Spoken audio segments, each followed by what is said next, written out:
My name is Father Charlie Bouchard, and I'm here to offer you a word of hope on December 8th, which is the Solemnity of the Immaculate Conception.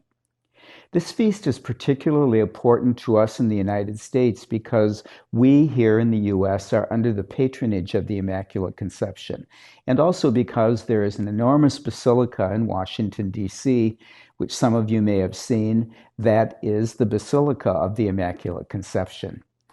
And there are a number of ways in which this feast is unusual, perhaps the most important of which is that it is maybe the only feast in the Church's liturgical year in which we celebrate a biological event.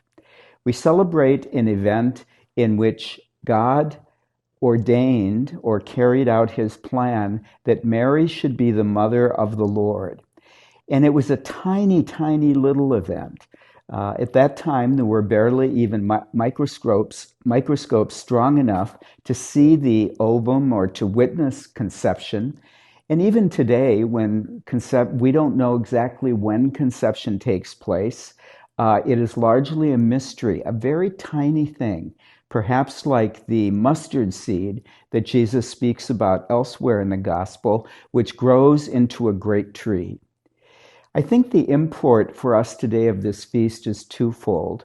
First of all, that God has used a very tiny thing as a way to bring about a very huge moment of salvation.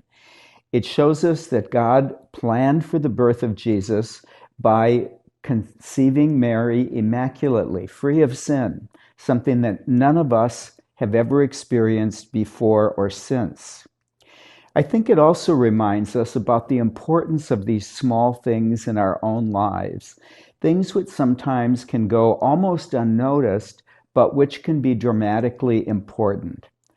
And perhaps the season of Advent is an excellent opportunity for us to think about small things in our own lives, little ways in which God has either helped us move toward greater holiness, has given us hope, has given us assurance or comfort, or in some other way has tried to prepare us for the coming of Jesus, just as he prepared Mary for the conception and birth of Jesus.